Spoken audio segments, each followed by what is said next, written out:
Hey guys welcome back to the channel education Sarkari documents. Education Sarkari documents पर आप सभी लोगों का एक बार फिर से स्वागत है। तो हम कर रहे हैं आधार सेंटर ऑपरेटर और सुपरवाइजर के लिए टेस्ट सीरीज। जो भी क्वेश्चंस आते हैं आपके इस एग्जाम में, आपके 500 प्लस क्वेश्चंस है इस पीडीएफ में, जिसमें से आपके 110 क्वेश्चन एज इट इज आपको एग्जाम में देखने को मिलती हैं। तो आज हम कर रहे हैं फिफ्थ चैप्टर का सेकंड पार्ट, यानी कि 36 से 69 टोटल क्वेश्चंस हम इस वीडियो में करने वाले हैं। इससे पहले की वीडियो अगर आप लोगों ने नहीं देखी है तो वो आप चैनल पर विजिट करके देख सकते हैं। साथ ही ये वीडियोस इंग्लिश में भी अवेलेबल हैं, आप आधार सेंटर एग्जाम की सीरीज में जाकर इसे देख सकते हैं। और ये पीडीएफ आप नीचे दिए गए डिस्क्रिप्शन बॉक्स से भी डाउनलोड कर सकते हैं। शुरू करते हैं वीडियो। निम्नलिखित से डैश स्थायी स्थिति में सबसे अच्छा कैप्चर किया गया है। स्थायी स्थिति में सबसे अच्छा कैप्चर क्या होगा? उंगली की छाप। चेहरे की छवि कैप्चर के दौरान कैप्चर डिवाइस डैश से प्रभावित नहीं होनी चाहिए, लाइटिंग से नहीं होनी चाहिए सबसे पहले तो, खराब गति या रेडियल डिस्टोर्शन से भी, और अंदर के प्रकाश या अंदर प्रदर्शित से अधिक या इसके भी। तो डी ऑप्शन आपका यहाँ पर करेक्ट है। 38 है कैप्चर प्रक्रिया के दौरान ऑपरेटर को फीडबैक प्रदान करने के लिए किसी व्यक्ति को डैश छवि गुणवत्ता के मूल्यांकन किया जाना चाहिए। सी ऑप्शन आपका यहाँ पर करेक्ट है। 39 है ध्वन्यात्मक और अन्य कारणों से स्थानीय भाषा में डैश को मैनुअल रूप से सही करने की आवश्यकता है। क्या? लिप्यंतरण। ए ऑप्शन आपका यहाँ पर सही है। 40 कहता है कि डैश फिंगर्स की एक सही स्थिति नहीं है। क्या नहीं है सही स्थिति? सॉफ्टवेयर के द्वारा कदम उठाने योग्य प्रतिक्रिया। सी ऑप्शन है यहाँ पर आपका। 41 नाम के लिए प्रदान किए गए स्थान पर व्यक्ति का नाम डैश दर्ज किया जाना चाहिए। नाम के लिए प्रदान व्यक्ति का नाम क्या किया जाना चाहिए? दिए गए सभी टाइटल के साथ भी, अभिवादन के साथ भी, और पूरे शब्दों में पूरा नाम उसका। यदि निवासी के पास डैश है तो रसीद संख्या क्षेत्र में दर्ज की जानी चाहिए, अन्यथा एनए के रूप में चिन्हित करें। अगर एनपीआर रसीद है तो रसीद के क्षेत्र में जाएगी, अदरवाइज नहीं तो एनए हो जाएगा। 43 डैश को कैप्चर करने के लिए कैप्चर डिवाइस में ऑटो फोकस और ऑटो कैप्चर फंक्शन का उपयोग करना चाहिए। किसमें? जब आप फेस की छवि लेते हो तब। C option. 44 चेहरे की छवि को कैप्चर करते समय चिकित्सा कारणों से डैश जैसी सहायक उपकरण की अनुमति है। किसकी अनुमति है? आंखों को ढकने की, जब चेहरे की छवि को कैप्चर किया जा रहा है तो चिकित्सा कारणों से। आइरिस कैप्चर करने के लिए डैश कैप्चर डिवाइस को संभालेगा कौन? संभालेगा आइरिस कैप्चर के लिए? ऑपरेटर। ऑपरेटर या सुपरवाइजर वही संभालेंगे, तो ऑपरेटर। चेहरे की छवि को कैप्चर करते समय चेहरे के किसी भी हिस्से से या को छुपाने वाले डैश का उपयोग करने की अनुमति नहीं है। क्या? सामान की अनुमति है। छुपाने वाला कोई भी सामान नहीं आपको लगाना है, प्रकाश, मेकअप, रोशनी, ये सब हो सकता है। 47 फिंगरप्रिंट को कैप्चर करने के लिए सही क्रम की पहचान करें। फिंगरप्रिंट सही तरीके से कैसे किए जाते हैं कैप्चर? क्या क्या होंगे? सी ऑप्शन यहाँ पर आपका दिया हुआ है। तो पहले बाएं हाथ की 4 उंगली, फिर दाहिने हाथ की 4 उंगली, और फिर 2 अंगूठे। तो सी ऑप्शन आपका यहाँ पर करेक्ट होता है।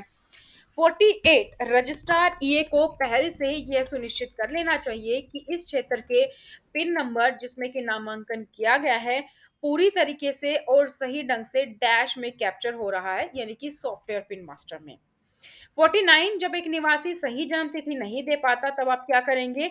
उसने जो भी आयु लिखी है वो आप भर देंगे। बी ऑप्शन पहले भी डिस्कस कर चुके हैं, लेकिन आप वेरीफाई के बटन पर क्लिक नहीं करेंगे, क्योंकि वेरीफाई में क्या आता है आपका? वेरीफाई में आपका आता है कि आपने उसके डॉक्यूमेंट्स के अकॉर्डिंग उसको वेरीफाई किया है, लेकिन जो कि आप वेरीफाई नहीं कर रहे हो। जब आपके एड्रेस, जब आप डेट ऑफ बर्थ का कोई डॉक्यूमेंट देखते हो तभी आप लगाएंगे। ठीक है। उपलब्ध बॉक्स में पुरुष, महिला या ट्रांसजेंडर का उल्लेख करते नामांकनकर्ता द्वारा घोषित किए गए रिकॉर्ड के अनुसार नामांकन एजेंसी द्वारा डैश को दर्ज किया जाना चाहिए। किसको दर्ज किया जाना चाहिए? लिंग को, क्योंकि पुरुष, महिला, ट्रांसजेंडर क्या है? ये जेंडर। 51 आवासीय पते के पता पंक्ति 4 में कौन सा विवरण दर्ज करेंगे? पता पंक्ति 4 यानी कि एड्रेस लाइन 4 में क्या होगा? मुख्य पहचान चिन्ह, लैंडमार्क जिसको बोलते हैं।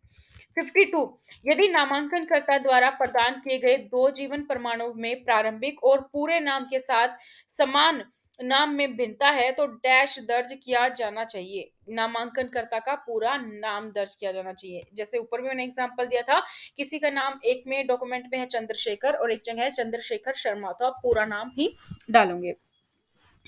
फिंगरप्रिंट को कैप्चर करते समय अतिरिक्त उंगलियों के मामले में अतिरिक्त उंगली अगर मान लीजिए किसी के 5 की बजाय 6 है, ऋतिक रोशन का बना होगा तो कैसे बना होगा? क्या उस छठी उंगली के लिए अलग से कैप्चर में स्थान होता है? नहीं।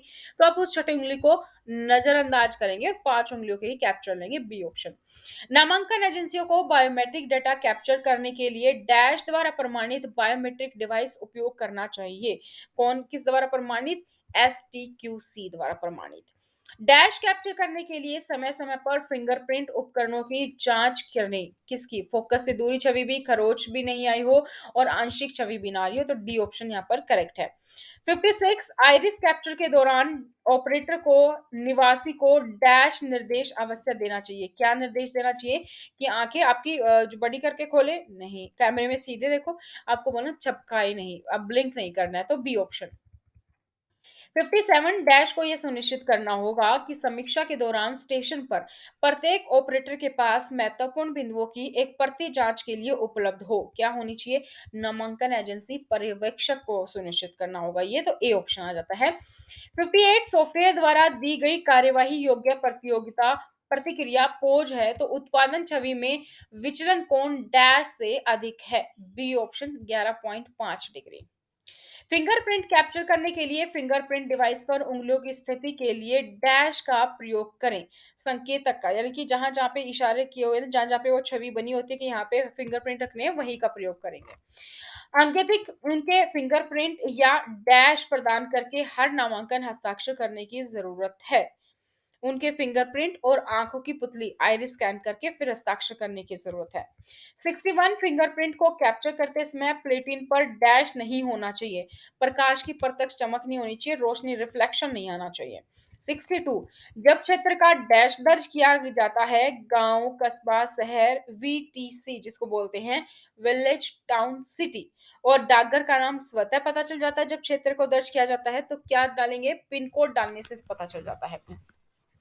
63 फिंगरप्रिंट डिवाइस के प्लेटिन को साफ करने के लिए समय समय पर कपड़े का उपयोग करें। समय समय पर कपड़े का उपयोग करें। फर, ठीक है, फर कपड़े का, जिससे कि मतलब कपड़ा सॉफ्ट होना चाहिए और इस तरीके का हो कि वो लिंट ना छोड़े। यानी कि कई कपड़े होते हैं ना, जैसे जहाँ पे आप साफ करते हो वहाँ पे कुछ डस्ट पार्टिकल्स रह जाते हैं, तो उस तरीके का फर होना चाहिए। जब फिंगरप्रिंट कैप्चर विफल हो जाता है तो ऑपरेटर को यह जांचना चाहिए कि सॉफ्टवेयर द्वारा निम्न में से कौन सी प्रतिक्रिया प्रदान की गई है। फिंगर सही स्थान पर न रखे हों, ये भी चेक करना है। या तो हाथ बिल्कुल नमी है या ज्यादा ही सूखेपन है, वो भी चेक करना है। बहुत अधिक प्रेशर ना डाला हो, तो ये सारे पॉइंट्स जो है चेक करने चाहिए। 65 आइरिस स्कैन के लिए आंखों को पूरा खोलने के लिए निवासी को निर्देश देने के लिए ऑपरेटर निवासी को डैश भी बता सकता है। क्या? कि गुस्से से देखो, मुस्कुराओ, तिरछे देखो और उपकारो। पूरा खोलने के लिए निवासी को निर्देश देने के लिए ऑपरेटर निवासी को डैश भी बता सकता है कि गुस्से से देखो। अगर आंखें पूरी नहीं खुल रही तो बेसिकली यही बोलना होता है कि आंखें आपको पूरी खोलनी है, तो गुस्से से देखा तो आंखें खुल जाती है, तो आप सी ऑप्शन गुस्से से देखो बोलना है। 66 लेकिन आपको हमेशा यही लैंग्वेज यूज नहीं करनी है, गुस्से से देखो, उससे बोलना आंखें खुली हो, प्रॉपर बड़ी हो। डैश को आवासीय पते में दर्शाई पंक्ति 5 में कैप्चर करने की आवश्यकता है। पंक्ति 5 में आप क्या कवर करेंगे? मोहल्ला, स्थान, पोस्ट, ये। 67 दस्तावेज आधारित सत्यापन के मामलक में आवासीय पते को रिकॉर्ड करने से पहले किसी व्यक्ति द्वारा प्रदान किए गए डैश दस्तावेज को स्थापित करने की आवश्यकता है। किसकी आवश्यकता है? पते के प्रमाण को, एड्रेस प्रूफ को। 68 अगर बच्चे के नामांकन के समय माता पिता या अभिभावक ने नामांकन नहीं करवाया या उनके पास यूआईडी नहीं है, तो उस बच्चे का नामांकन नहीं किया जा सकता। पहले माता पिता का आधार कार्ड होना चाहिए, फिर ही नामांकन होगा। 69 है कि 5 साल से कम उम्र के बच्चे के मामले में यदि माता-पिता दोनों दोनों जीवित हों, तो माता-पिता या रिश्तेदार के डैश को जोड़ा जाएगा और डैश को प्राथमिकता दी जाएगी।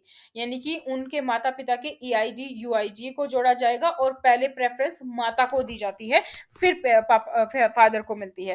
तो ये थे दोस्तों कुछ आप लोगों के लिए क्वेश्चंस। इसी तरीके से और क्वेश्चंस की सीरीज़ आप लोगों के लिए आती रहेगी। टोटल 9 चैप्टर हैं जो हम करने वाले हैं।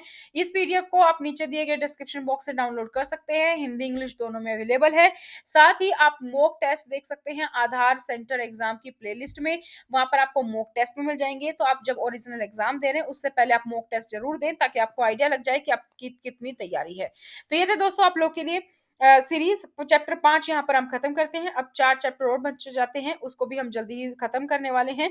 इंग्लिश मीडियम में ये सीरीज़ पहले ही खत्म हो चुकी है। तो आज की इस वीडियो में इतना ही, फिर मिलेंगे नई जानकारी के साथ, तब तक बने रहिए चैनल पर। Thank you so much, bye bye, take care.